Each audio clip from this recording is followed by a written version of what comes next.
Teatronas. Hello and welcome to the CIRKULIACIJA' podcast. This year we decided, since we cannot do the physical festival in which we want people to squeeze together and breathe the same air, we will keep two aspects of the festival, and one of those aspects is communication. And to get to know the people and the personalities that should have come this year but will come next year to our festival. And it's like a talk after the show, but before the show, 1 year before the show. So today we are speaking with the amazing John Paul Zaccarini. Hi, John. Hello. And first of all, how are you in these crazy times, in this quarantine? Up and down like a bouncy ball. Did it change your plans? Yes, it changed my plans. And it changed plans for the future. There was immediate action to be taken to make sure that the educations that we run here at Stockholm University of the Arts could still continue and we could graduate our students. Mm-hmm. And obviously for the future, since we don't know exactly what's going to happen, so there's a lot of planning involved in having plan A, plan B, plan C all ready as soon as the government tells us what we can and can't do. And in Sweden, if I got it correctly, you didn't have like strict quarantine and not going outside and stuff like that, no? No, not at all. We had recommendations from the government, from the health authority, recommendations which the school is following very strictly. Mm-hmm. So, for example, students who need to graduate with a physical circus practice are allowed in the building, but maybe only 2 at a time with 4 meters space between the teacher, if the teacher is absolutely necessary. Mm-hmm. Sometimes the teacher is there via an iPad on a stick. We are going to film their closing acts and edit them so they have this, to have their entrance into the professional world the same they would have done. Mm-hmm. So, we have a very careful way of walking around the building. If I'm in an office, there's someone in the office downstairs, there's hand sanitizer at every door. There are some doors you can't use and some paths you should not take. We're being very careful, but the people on the street are not being so careful. They're not following the recommendations exactly. So social distancing, not so much. So there is this wonderful kind of rhetoric around Swedish social democracy, is that the citizen has a responsibility to be a citizen, and if we're all citizens, then society will work. And this is the myth that I think Sweden tells itself, so that now when people have the responsibility to follow the recommendations of the government, you can see that people are not. So it's an interesting moment to be an immigrant in Sweden, because the immigrants here have a very different outlook on the pandemic, because our emotional kind of resonances are from where we are from. Mm-hmm. It's... Okay, so because at first when I heard the news, I was quite amazed, like really, they are like really counting on people being responsible. And how does that work? Because I see here in Lithuania that even when you have strict, almost everything is prohibited, I see people are saying that the virus is non-existent. You know, they just fell into the group of flat earthers, and 5G is really, really dangerous for you. And I see that even though when you can actually get a fine and police will chase after you, they're still going outside because they're saying it's not real. I want to be free. So there's a whole different understanding of freedom here. So when I heard, I thought, wow, really, Sweden? And somehow I don't believe it works 100%. Okay, so let's talk a bit about you. And there's a lot of titles around you. You're a performer, curator, and a person who is the first to hold the title of Professor of Circus. Was it intentional? Like, did you go into it intentionally? I want to be a professor of circus. I think it goes a very long way back. My mother used to call me the Dotty Professor when I was a little kid, and I did my PhD to become a doctor in philosophy. And I guess professor has always been around the corner, somehow in my mind. A lot of people go into circus education because the regular forms of education are not for them, I think. I could have gone on to go to Oxford or Cambridge, but in my soul and in my spirit, that was not where I could have the kind of dialogue with the world that I wanted. And circus was the place. It wasn't in acting or in being a dancer, it was in circus. And I think as my body started to age and resist kind of the articulations that I wanted to produce, academia became a place for me to continue that kind of rebellious dialogue with the world, that kind of queer reinvention of the world, which circus I think does. But now I do it in other forms. And it's just another part to play, being a professor. And I'm a good performer, so I've got away with it so far.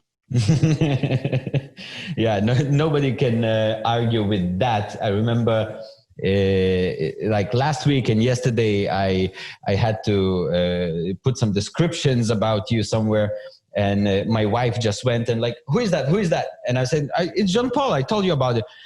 And like a week ago she's like, oh my God, why he is so beautiful. And yesterday she's like, we were watching some photos of you, and she said that in Lithuanian, which could be translated, he is stunning. So and I thought also you are quite young, and you're not fitting into any stereotype of a professor. So because here in Lithuania it's like basically aged white male who is not really interested in other stuff, just in his, quite narrow, and seeing you, both performing, writing, teaching, creating programs for people, which I think gave a lot of space for and empowerment. Last week I learned that one Lithuanian guy got in like master degrees in doc, which is wow. It happened. We don't have much performers in Lithuania, and now they have abilities and possibilities to get the higher education, which is absolutely amazing. But how do you think, does that affect you, let's say, the stereotype that people have about academic person, professor, and the way that you are, which was never, if I understand right, going according to the canon? Yeah, I mean, I think this has partly to do with what has happened at the Dance and Circus School, previously known as Dance and Circus School, and now Stockholm University of the Arts. When I transferred my PhD to Dance and Circus School, because it was really the only place that was open-minded enough to allow circus a seat at the table, at the academic table of artistic research. And I don't think I could have forged my teaching style anywhere else. I think now it's opening up. I think Stockholm, and that's due to a very small group of people who were continually lobbying for circus to be taken seriously as a discourse. Yeah, so I'm a professor who doesn't finish his sentences. That's part of my teaching style. I think, I mean, interesting what you say about being outside of the canon, because right now, and I'm veering to the side very quickly, but right now we are investigating what the canon is. We're investigating how white the canon is. We've known, especially in Sweden and Stockholm, we've known how male-centered the canon has been. But what we haven't done is interrogated just how white it is. And with that whiteness, how colonial thinking and oppressive thinking actually underlies many of these great texts that we use as foundations for thinking. So in a sense, my remit as a professor is to continually interrogate and rebel against structures that keep us in the past, in a bad way. Mm-hmm. Keep us in an oppressive past.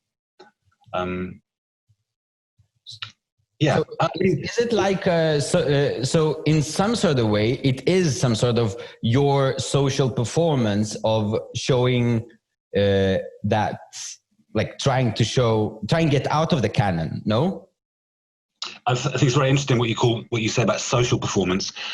A large chunk of my research, maybe starting 3 years ago, was how to, as an everyday practice, to queer a space, bring color into an overwhelmingly white space, to push a feminist agenda on a regular, everyday basis with small, almost invisible performative gestures.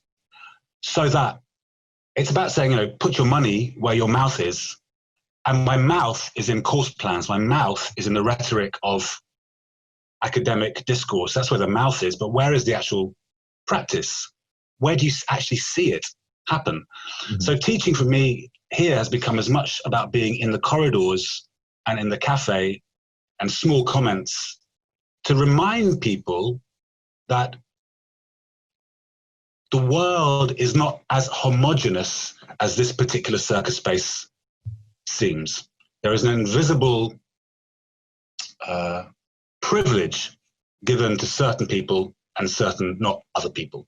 And I wanted to highlight that as a performative strategy. And, here at school, I would call that semi-public. Mm-hmm. But in the streets of Stockholm, especially since the gains made by the Swedish Democrats, funny term for a bunch of nationalists and neo-Nazis. Horrible. The gains made by them, whereby myself and my colored friends feel a different kind of gaze now happening on us. It's the gaze of like, I don't want you in my country. Oh, really? That gaze. But this is how we interpret it. When 50%, maybe voted for SD, we know that there potentially is 1 in 2 doesn't want us here. Oh. So that generates, and this is the paranoia that racism installs in the subject, right? It's not, it could be, that look could be doing anything, but what you think is it that? Is that racist? Or is that homophobic? Or, so there's a whole other set of performance strategies that I have for the public, which are out there, to get myself down the streets without being racialized. And you know what? If anyone's going to racialize me, God damn it, it'll be me. Yeah. And I choose how to perform my race. And it won't be in reaction to an anti-brown whiteness. Mm-hmm. Super interesting. And I want to put that in the context of Kaunas, which is, there's a super interesting fact that I find out quite recently, is when the whole world was, after Second World War, trying to research and trying to apply, yet unsuccessfully, equal human rights, and it went to different practices of trying not to be in a hierarchy and blah, blah, blah, blah, blah, blah. Actually, Kaunas, in between the two world wars, was a super international, multicultural city. We had even 5 languages on the official stamps, because it's a transit city and people of all countries were here. And now, at the moment, Kaunas is the most mono-ethnical city in the Baltics.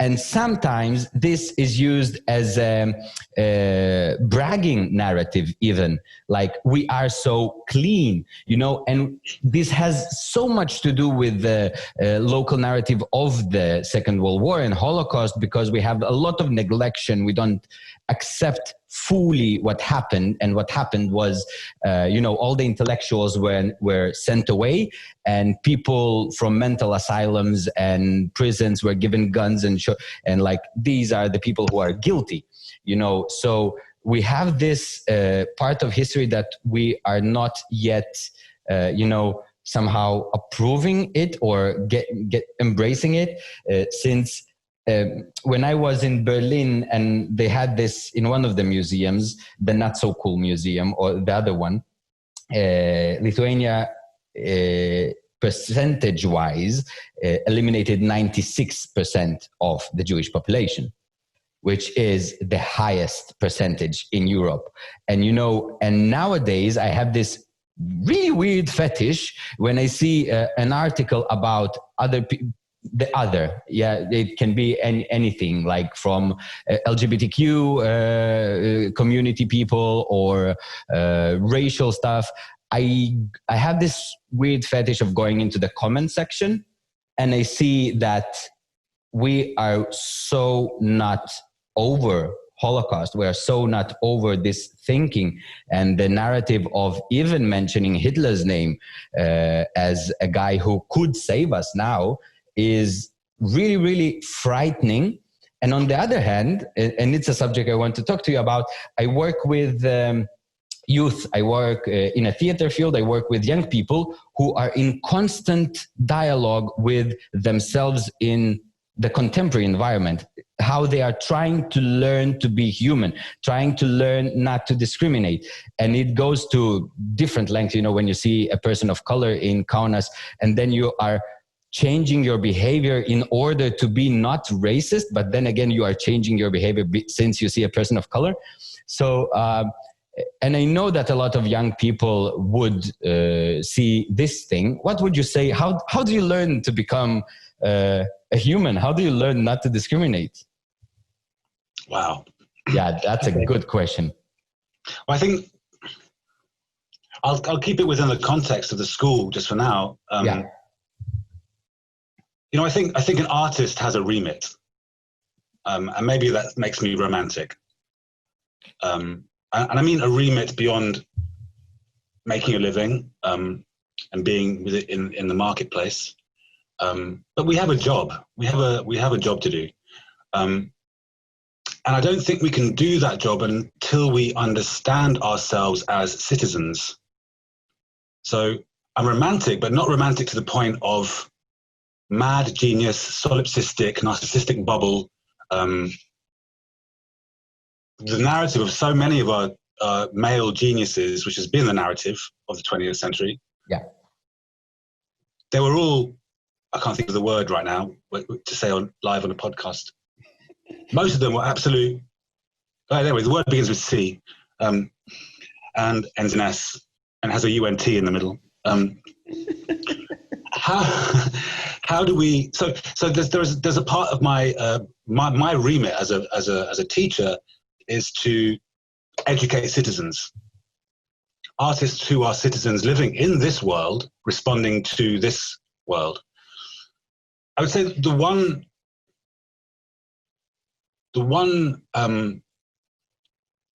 thing that I've witnessed in our school is the confrontation with the concept of whiteness. Just for example, and your question was, you know, how to be a good person, how to not discriminate. Well, we have to find out how deep it goes, all of us, with our particular unconscious biases, our strange ability to be able to hurt someone and then be hurt by the fact that we have hurt them. Yeah. Don't hurt them in the first. In this example, this is white fragility, whereby a person of color has been offended, insulted, or hurt by some innocent comment that someone has made. And when that innocent comment is brought up to be not so innocent after all, how the person who made the insult suddenly gets theatrical and is upset, and the spotlight goes back to them, and the person of color goes, there you are again, you're the center of attention, my narrative has been, erased yet again, it's your narrative that takes hold. And this has happened here in quite big ways. And it's a slow process, and you know what, there is not a handbook, because every person has a different history and a different sense of their particular identities, and people want a handbook. Like, when can I tell a joke? When can I make fun of this? When can I? And that's where you want to say, you know what, how about being a basic, decent human being? That'll be your handbook. But people want a kind of clearer, they want a guide. And I refuse to give them that guide. I say, no, you're going to have to remain awkward for a little bit longer, because there's been some of us that have felt awkward and uncomfortable for a very, very long time, because these spaces were not built for us. And these rules have not taken our identities into consideration. So you're going to need to feel a little bit of discomfort if you want to be a decent human being, because you've been comfortable for too long. And because I remember the second time, like 2 times, which why I absolutely adore you.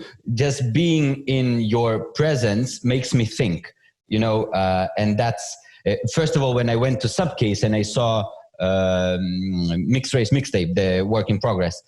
And it was, I can't, since, it's a fair, there's a lot of things happening.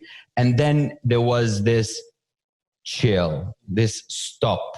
And then when I saw you on stage and the content and the way you did it, and I was like, I could actually be in the dark and contemplate my privileged bubble, things I cannot do here in Kaunas. I don't encounter them so often, but it was so, in a sense, elevating, in a sense, I did feel awkward. But the second time when I was in your apartment and I asked, and Monica said something that she's writing according to your dissertation, and we talked to you about your book, and we got your book. And up until today, I remember this, since I was so, I wanted to hug you. I tell you how amazing you are. And up until today, I remember when you said something and I just touched your arm. And up until today, I think, why did I do that? Why is it, how patronizing that was? Why did I do that? And, and it's a thing, I live with it. Yeah, I don't, and it's like, how do I learn? Yeah, it would be super nice to have a handbook, to be like a decent person. But then again, you need to just stay, somehow find a way out of that bubble, And I think that is why it is super nice to have Circus in Lithuania, because Circus people are from all around the world, from different backgrounds, different experience. But as a teacher, how do you think, because you mentioned that, how do you convert these problems and uncertainty of being a human? How do you transform that into circus, which by the big stereotype is just tricks on stage, And up until now, I have to say, with shows, to destroy the stereotype that you can actually cry, you can actually feel uncomfortable with shows, But if how do you teach the conversion of that into the art, which is a priori entertainment? I think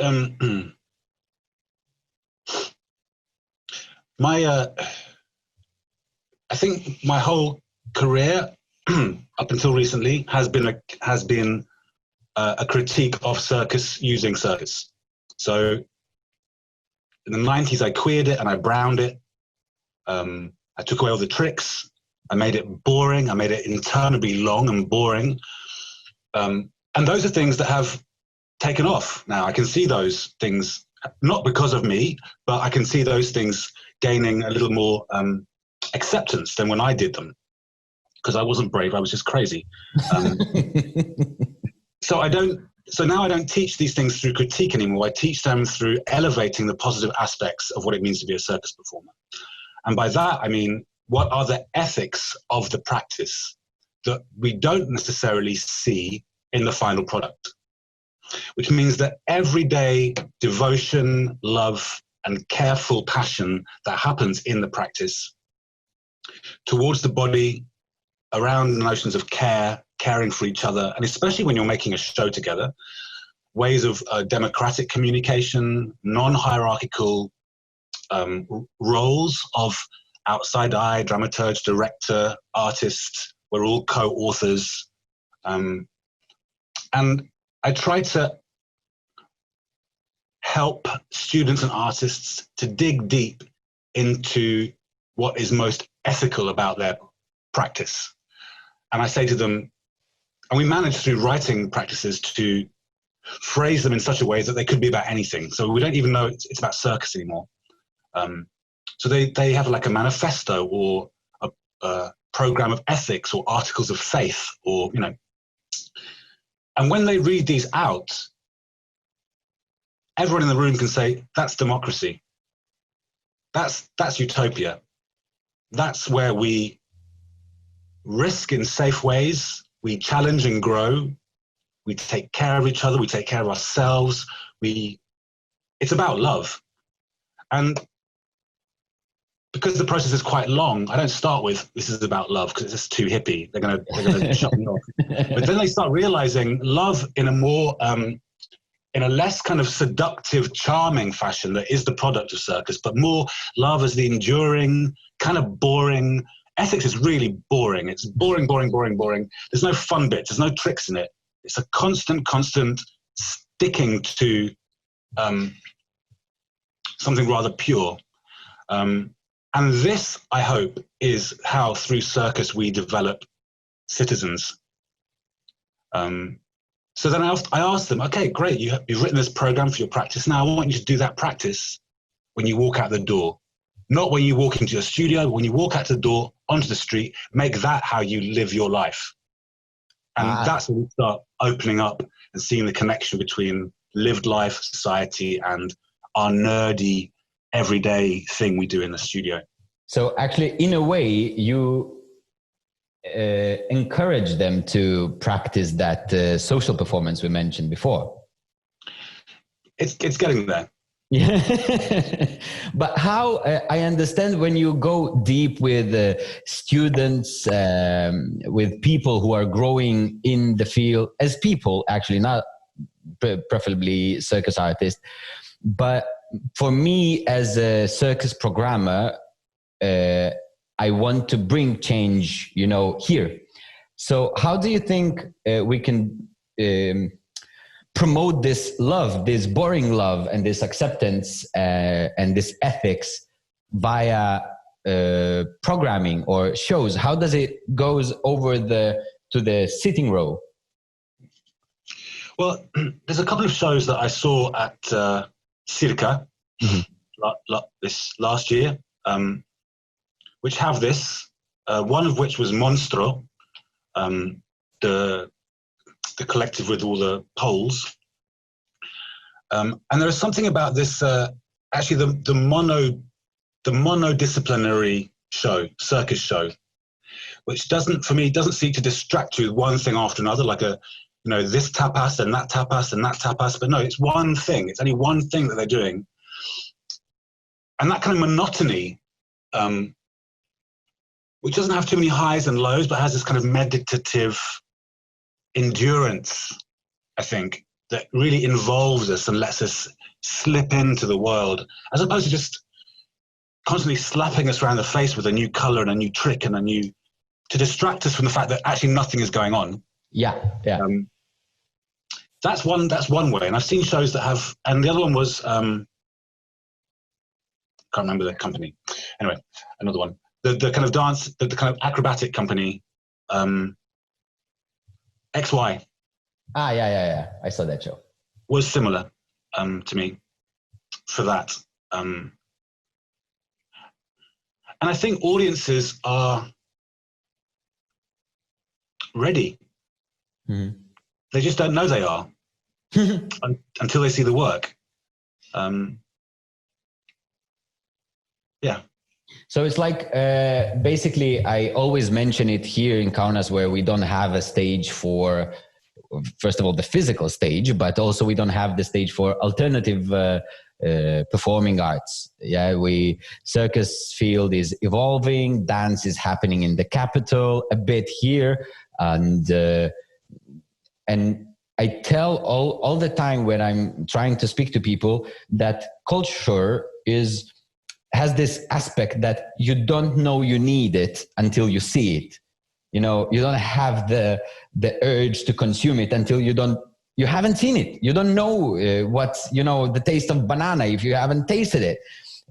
And it might be your favorite. And of course, it's not for everybody, but yeah, and it's quite difficult here to, develop this wanting, this urge when you're just trying to bring people and to go beneath the balconies to them and please just watch it. Is it for you? If it is, just come back again. But yeah, that's, I think Jane Elliott said that her job is, it's that teacher who, after the assassination of Martin Luther King, did that experiment with the blue eye, brown eye. She's an amazing person. And she said, a really great sentence that her job is to eliminate racism, and she has a lot to do, and she actually did a lot to that, and she is amazing. But how do we get out of this topic into another topic? Okay, let's tell us a bit about psychoanalysis. It's a thing that you wrote about. It's the serious part of the academical research, and I think we should talk about it since, as you said, in Sweden, you are in constant proving that circus is serious. So here, when we don't have a field, we are baby stepping towards it as serious. So just tell us a bit about that. Of course, people can watch your TED Talk and read the book, but you are here and you are stunning. Where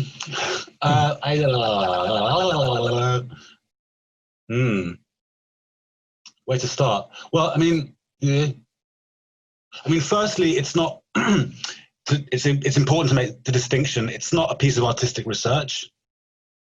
And that is what we give PhDs for here at Stockholm University of the Arts. It's artistic research. My PhD was theatre and performance studies. And the rules are quite clear about what makes for research and what doesn't make for research, and how you do it, how you attend to it, etc., etc. So it's a little bit more of an academic PhD than the kind of PhDs that we grant right now. Mm-hmm. What I did was I put about 20 circus artists on the psychoanalytic couch and got them to talk. Now, I've been a director and choreographer for maybe 15 years.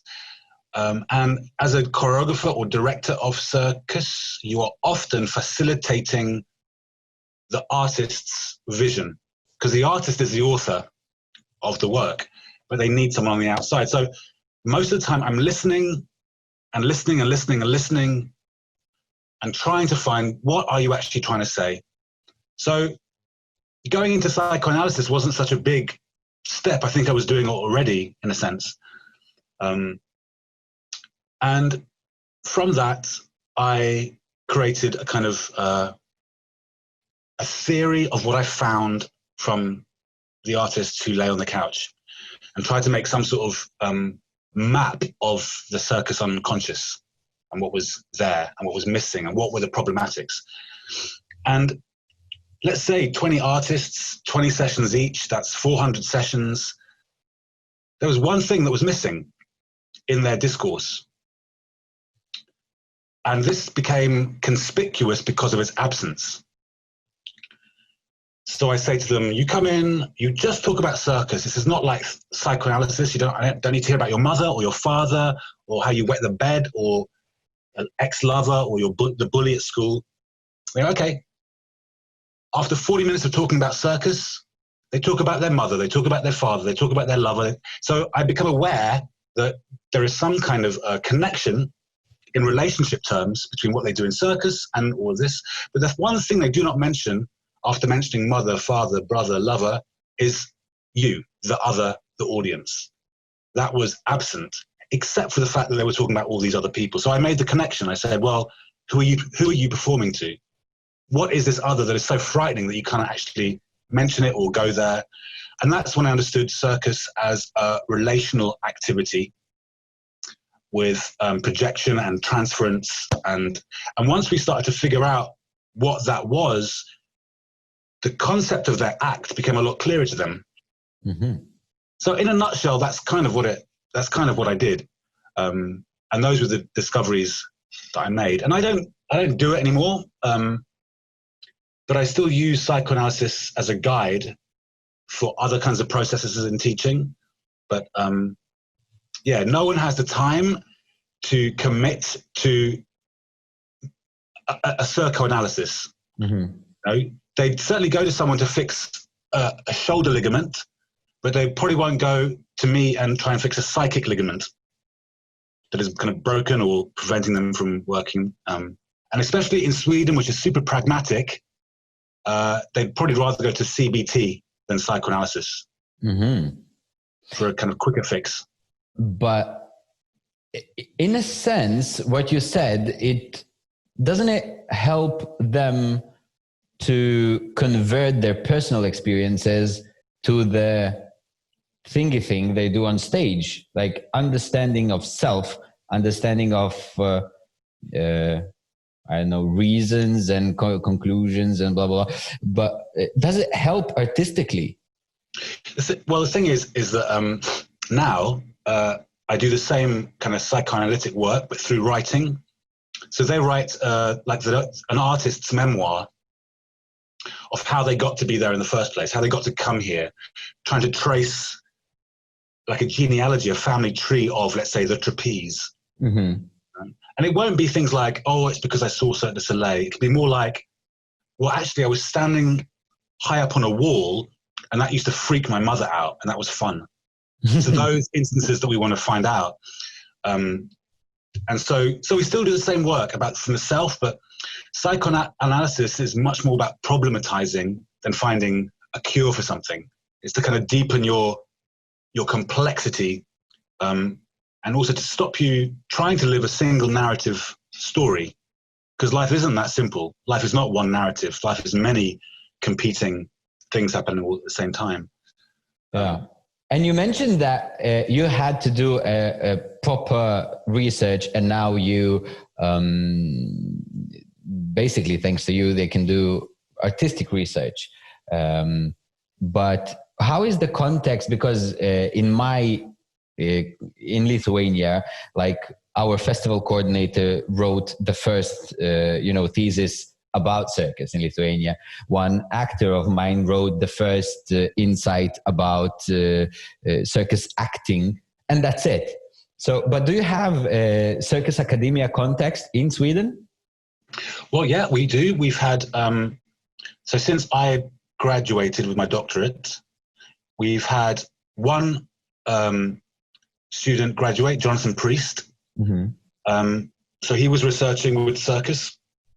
And now we have Marie-Andrée Robitaille, who is our second circus doctorate, she's now in her first year, I think. And then maybe we will have more by the beginning of next year, we don't know. So yes, circus is a part of the PhD research community happening here, sat at the same table as opera, choreography, performing arts, film and media. So yes, we do. And obviously, I do my own artistic research and publish and produce works around, not so much actually about circus anymore, not so much. What about? Well, I work with now much more with literature, spoken word, poetry, and performance, the performative body. Circus comes in there occasionally, only when it's necessary. For example, I found that in the Mixed Race mixtape, circus actually was a useful metaphor for the bondage of slavery. And I decided to display white bodies in a way that black bodies had been displayed, and circus was a very useful way of doing that, very simply. But yeah, now I only work with circus in my own research when it feels necessary.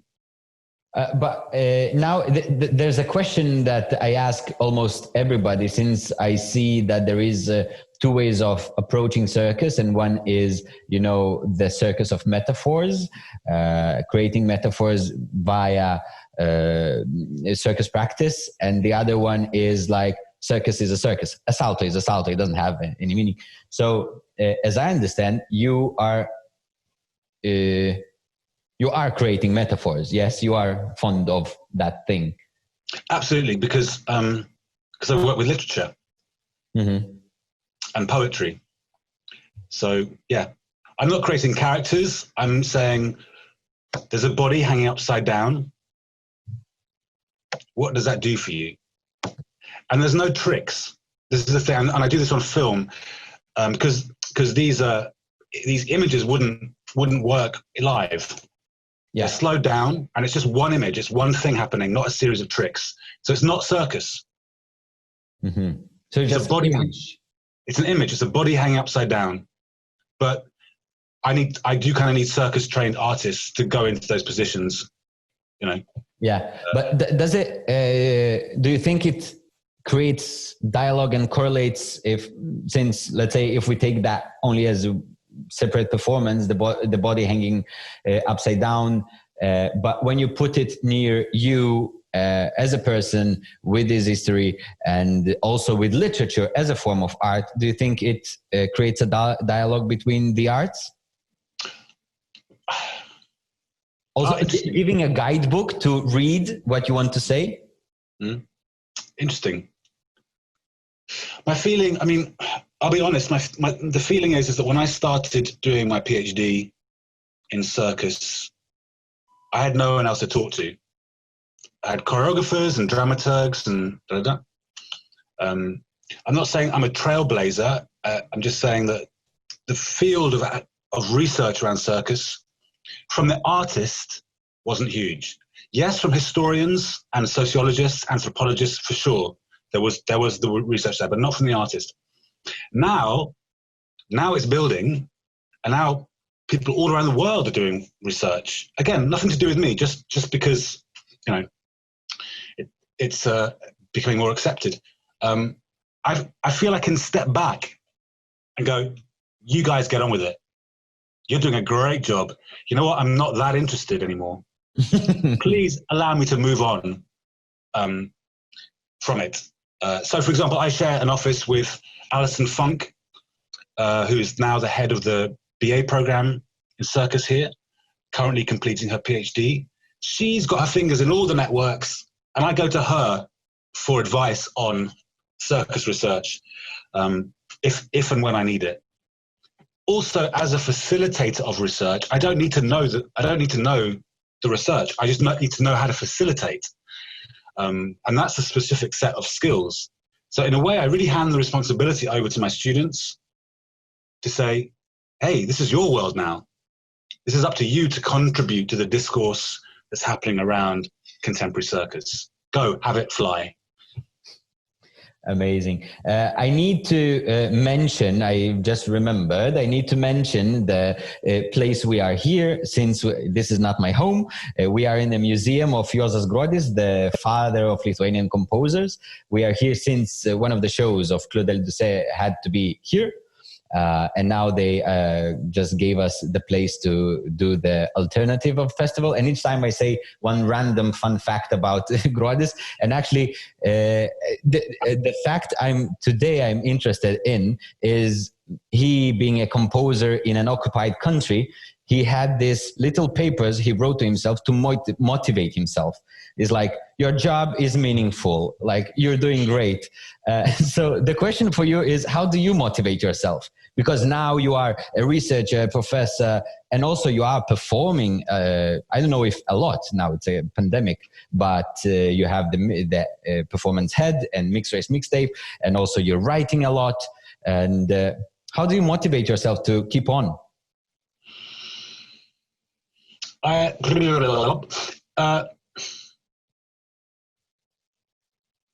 I would say that, so I'll be 50 in a few months, and I didn't realize how much growing up I would still be doing in my fifth decade. So that the things that I've encountered teaching, and I mean, encountered like both socially around the notions of racism, but also like on a one-to-one emotional level, all the emotions of groups and how they structure themselves. Those are new, interesting questions that arise to me every day. So my curiosity I've got more and more curious. I thought after my PhD, I don't know what to do anymore. I think I've done it. What's next? But now there's almost like there's not enough time to actually delve into everything that I find interesting and worthy of exploration. I keep it fresh. So I develop new practices for myself. I dip into my box of fantasies and say, what haven't I done yet? And why not? You can. There's nothing stopping you. It could, for example, be a new song style, that I've never tried before. I thought was always be outside of my range. No, I will do that. And that definitely keeps me motivated to produce. And then the other thing is just be good enough. Just sit down and concentrate on a thing. And this is also advice for these times when you either made a list of 20 things you were going to do in lockdown and didn't do any of them, or you were massively depressed because there was too much choice. So right now I'm developing artistic strategies to get through this time for other people, not always artists, in fact. Because I'm trying to get a sense of our psychological makeup at this moment and how different it can be for different people. And to provide some tools perhaps from my toolbox about how to stay motivated or how to be lazy. Yeah. And not judge yourself. Yeah. Cool. So there's so many subjects more that I want to talk to you, but I see that our time is going to the end. Thank you hugely, enormously, John Paul. Thank you. Yes. And and if you want to see everything, or if you're interested and you want to see what we're doing, just follow Cirkulacija on any social media and we'll post each day another amazing person. So goodbye to you. And John Paul, goodbye to you. You are a lovely, lovely person. And I really hope that soon we can meet and hug. Yeah. Okay. Ciao. Have fun. Ciao. Thank you. Bye. Teatronas, Tronas.